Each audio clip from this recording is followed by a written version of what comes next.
30 siblings, guys. Pangulong Mayor Basti and Kitty Duterte and VP Inday Sara. Welcome. Basti Mayor, Pangulong, Kitty Duterte, si Vice VP Sara. Hello! Una po, meron bang special reason na request na kayo na sabay-sabay at ano yung mensahe niya sa inyo na nabuo kayo ngayon sa inyong dadaw? Yes, oo. Mga last month siguro yun, no? Nagsabi siya kay Veronica, kay Kitty, na gusto niya sana na personal kami makausap. Kaming apat na magkakapatid at meron siyang mga sasabihin.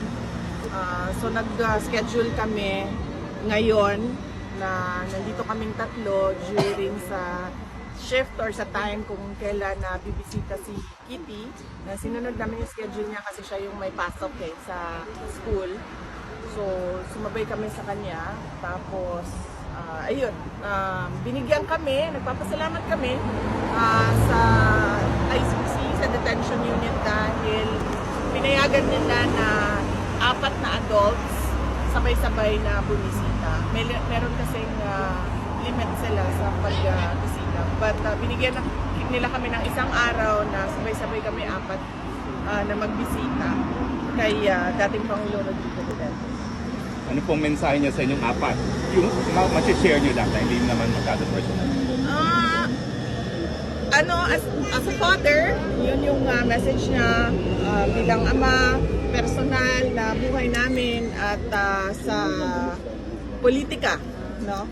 Personal na buhay, buhay ng pamilya at buhay namin sa politika. So yun yung mga general topics na napag-usapan ngayon. Anything you can share po, lalo na sa politika? Well, wala naman.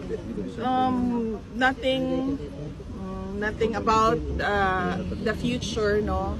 No concrete plans about the future. Pero napapag-usapan na kung ano yung mga nangyayari ngayon at ano yung posible. Children for the very first time since his illegal detention inside the ICC detention facility. Saya siya. He's been informed of it since Friday of last week, nung tatlo na kami ang bumisita at sinabihan na siya na ay nag-aantay na lang ng isa. And the Wednesday this week, meron kaming approved visit na kaming 4. So masaya siya na nakakausap niya kami. At medyo maingay kanina kasi 4 sabay-sabay na nagsasalita. At some point, sinabi ni Basti na hindi na ako magsasalita kasi walang nakikinig sa akin. So, medyo siguro, na-miss niya yung ganon, na discussions, na labo-labo, sabay-sabay nagsasalita lahat.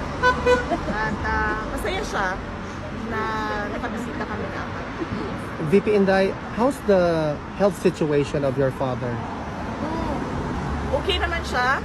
Kanina, chinek namin siya. Minasahe siya for 1.5 hours ni Congressman Pulong Duterte. So, minasahe yung 2 paa niya. And then, inano yung circulation because napansin niya no, na medyo gray, ashen gray yung kanyang kaisang paa. So, minasahe ng maayos para maayos din yung circulation. Minasahe yung 2 arms niya, yung likod niya, yung kanyang leeg, minasahe din ni Congressman Pulong Duterte. And before kami pumasok, kinausap ako nung isang nurse. Sabi niya na kapag meron daw, sabihin ko daw sa lahat ng mga bibisita na huwag daw siya bigyan ng snacks. Kasi merong vendo doon sa loob kung saan kami bumibili ng Coke Zero, ng soft drinks, ng juice.